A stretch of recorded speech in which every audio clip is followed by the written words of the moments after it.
Assalamualaikum warahmatullahi wabarakatuh, teman-teman dosen, peneliti, dan juga mahasiswa dimanapun Anda berada. Jumpa lagi dengan saya di Najib Channel.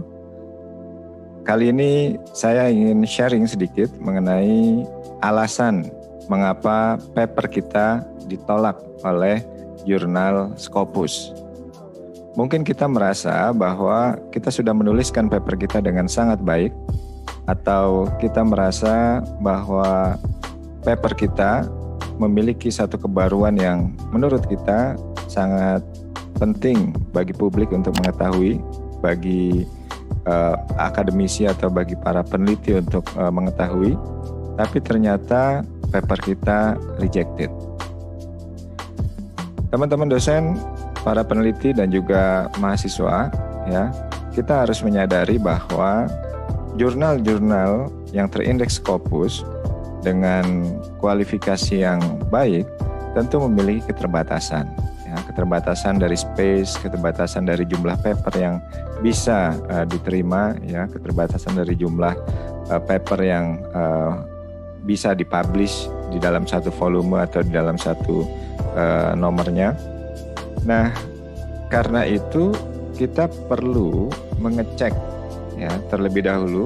Ini sudah saya informasikan sebelumnya, ya, bagaimana cara kita memilih jurnal yang tepat, ya, untuk kita submit. Bisa dicek di tayangan sebelumnya. Kita lihat di setiap jurnal itu memiliki tingkat penerimaan atau acceptance rate itu yang berbeda-beda, ya. Ini kita contoh, ya, saya ambil dari Springer, beberapa jurnal, ya, menginformasikan begini.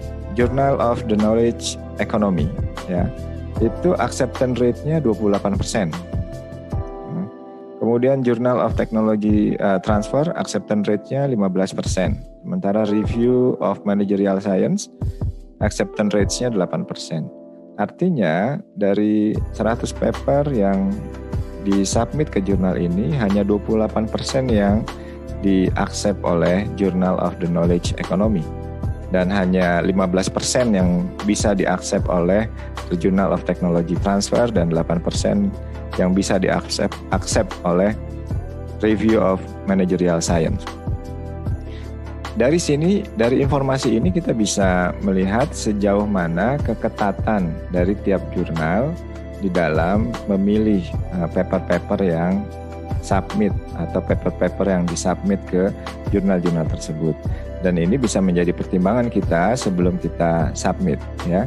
Jadi kalau kita sangat confident, paper kita sangat bagus, sudah di review oleh banyak orang dan dinyatakan memang novelty-nya sangat tinggi, mungkin kita bisa juga submit di jurnal dengan tingkat acceptance rates di bawah 10%. Atau kita merasa kayaknya jurnal kita ini ya cukup memiliki kebaruan, tetapi tidak terlalu besar kontribusinya bagi pengetahuan, ya. Kita mungkin bisa pilih juga jurnal-jurnal yang tingkat acceptance rate-nya cukup tinggi, ya. Tetapi sepengetahuan saya, jurnal-jurnal Scopus yang bagus, ya, seperti yang publish di publisher besar seperti di Emerald, di Elsevier, Springer, itu umumnya sekitar 30%, ya, yang normal. Jadi ada potensi penerimaan, ya, peluang kita diterima oleh jurnal itu 30%. Nah, karena itu kita harus mempersiapkan diri dengan baik. Nah, tentu ketika kita sudah mempersiapkan diri dengan draft yang baik dan manuskrip yang sudah direview oleh teman-teman kita, mungkin oleh atau orang yang kita anggap lebih expert, kemudian kita confidence untuk submit, ternyata paper kita di-reject, ya. Nah, itu sering kali terjadi, ya. Nah, di mana proses penolakan itu terjadi? Kalau kita summary-kan atau kita simpulkan, ada 2 titik penolakan, ya, ketika kita submit paper kita. Yang pertama, paper kita ditolak oleh editor. Ya. Kalau paper kita ditolak oleh editor, biasanya paper kita segera diinformasikan. Ya, penolakannya itu berlangsung cepat. Ya. Nah, biasanya editor melakukan rapat, ya, kemudian mereka melakukan review apakah paper yang kita submit, misalnya paper yang sudah ada di meja redaksi ini bisa diteruskan ke para reviewer. Nah, biasanya mereka akan mempertimbangkan, ya, dari sisi kebaruannya, dari sisi novelty-nya, dari sisi kesesuaian dengan scope-nya, ya. Nah, kemudian jika dianggap sesuai, dianggap layak, ya, untuk bisa diterbitkan, nah mereka kemudian mengirimkannya kepada para reviewer. Tapi kalau dianggap tidak sesuai, mereka dengan cepat dari sejak awal sudah menolak. Nah, penolakan ada di titik editor. Nah, yang kedua, ya, paper kita mungkin sudah lolos dari editorial review, ya, kemudian chief of editornya merasa oke, ini punya potensi untuk dipublikasikan.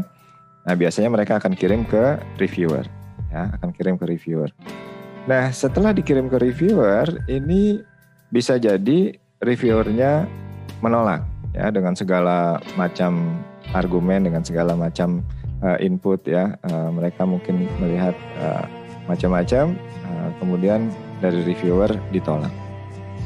Ya.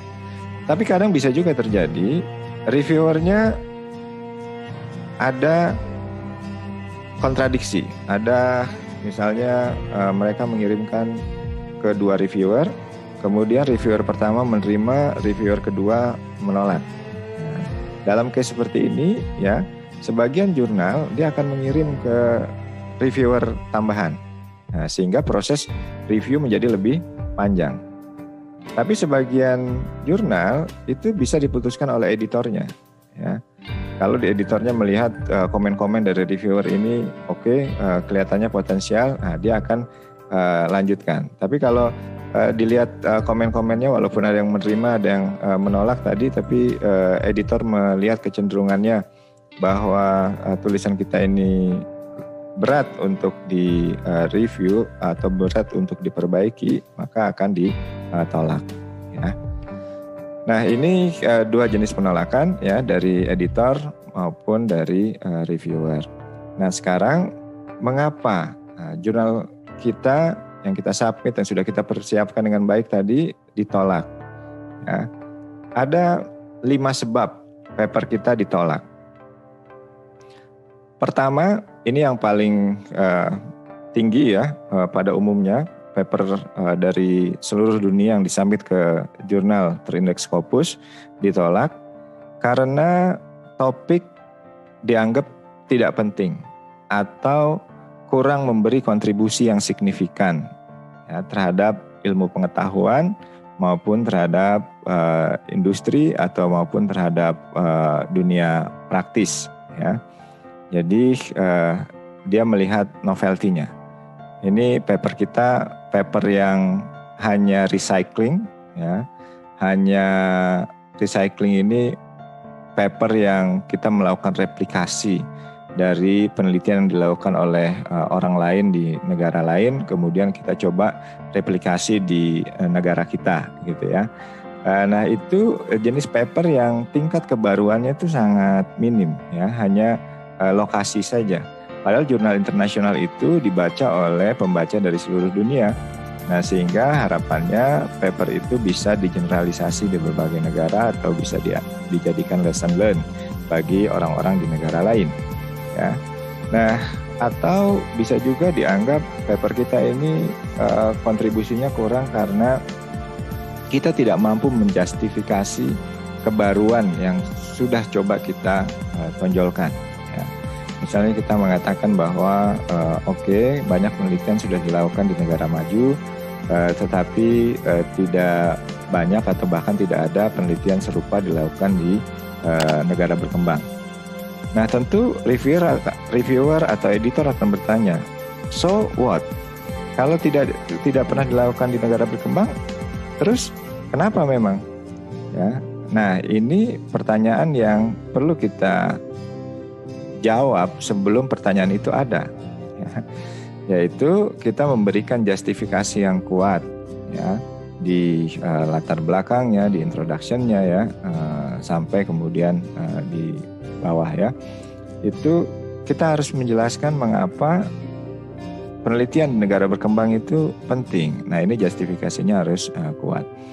Nah, kemudian alasan kedua, paper kita ditolak karena metodologi tidak dapat dipertanggungjawabkan. Nah, ini ada 26% ya kira-kira ya paper yang ditolak karena dianggap metodologinya tidak bisa dipertanggungjawabkan. Misalnya reviewer melihat ini harusnya sampel diambil secara random, tapi kita memilih purposive.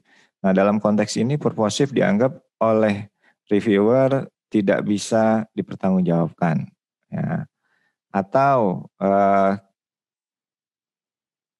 reviewer menganggap bahwa alat analisis yang kita gunakan kurang tepat, ya. Ini alat analisisnya harusnya menggunakan regresi logistik misalnya, terus kemudian kita menggunakan analisis structural equation model. Nah, kemudian menurut reviewer ini kurang tepat misalnya, ya. Atau metode yang kita sampaikan dianggap kurang sistematis misalnya. Nah, banyak lagi penyebab ditolaknya karena metode ini dianggap tidak bisa dipertanggungjawabkan, ya. Kemudian yang ketiga, kenapa paper kita ditolak? Karena dukungan konsep atau teorinya yang kurang, ya. Jadi di latar belakang maupun literatur review, ya, kita membangun hipotesis tapi basis teorinya dianggap tidak kuat atau basis konsepnya dianggap tidak kuat. Nah, ini ada 21,3% paper yang ditolak karena teori dan konsepnya dianggap kurang, ya. Atau kita menggunakan konsep atau teori yang sudah usang, sudah dianggap ketinggalan, atau teori tersebut sudah banyak dikritik orang, atau teori tersebut dianggap sudah tidak valid lagi, ya. Nah, kemudian kita tidak bisa memberikan justifikasi yang kuat kenapa kita menggunakan teori itu. Nah, ini juga menjadi penyebab, ya, paper kita ditolak. Nah, kemudian yang keempat, penyebab paper kita ditolak adalah karena teknik penulisannya, ya, atau representasinya yang dianggap buruk.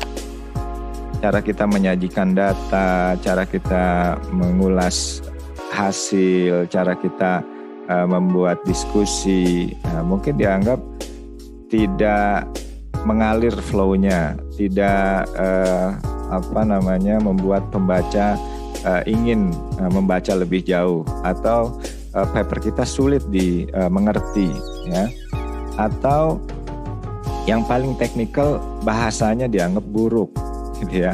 Nah, ini yang banyak terjadi. Kadang-kadang kita terlalu pede, ya, dengan bahasa Inggris kita, kemudian kita tidak melakukan proofread, ya, sebelum disubmit. Padahal itu sangat penting, karena kalau bahasanya dianggap susah dimengerti atau bahasanya banyak sekali kesalahan, itu biasanya editor maupun reviewer sudah langsung mereject, ya. Jadi ini ada 10% paper yang disubmit itu ditolak karena teknik penulisan dan representasinya yang buruk, ya. Kemudian yang kelima, ini juga cukup banyak terjadi, ya. Paper yang kita submit dianggap tidak sesuai dengan scope dari jurnalnya. Jadi ini yang perlu kita lihat tadi, ya. Paper kita sesuai nggak dengan scope jurnalnya. Ada 9,6% paper yang disubmit ditolak karena dianggap tidak sesuai dengan scope jurnalnya. Nah, karena itu teman-teman sekalian, ya, para dosen, peneliti dan juga mahasiswa, sebelum submit paper, ya, kita harus pastikan betul bahwa paper kita memang sesuai dengan scope dari jurnal yang akan kita submit, ya. Baik, teman-teman dosen, para peneliti dan mahasiswa, inilah kira-kira 5 sebab mengapa paper kita ditolak, ya. Tetapi buat kita semua, tentu penolakan bukanlah hal yang mengerikan, menakutkan ya. Penolakan adalah hal yang biasa di dalam dunia ilmiah. Itu justru adalah bagian dari proses evaluasi buat kita ya, sejauh mana paper kita bisa dimengerti oleh editor maupun reviewer dan bisa dilihat kebaruan yang memang dianggap dibutuhkan oleh jurnal tersebut ya untuk dikomunikasikan ke publik yang lebih luas. Teman-teman dosen, para peneliti dan mahasiswa, jangan sedih dengan penolakan ya, kita improve, kita perbaiki sampai paper kita bisa accepted. Sekian, terima kasih. Assalamualaikum warahmatullahi wabarakatuh.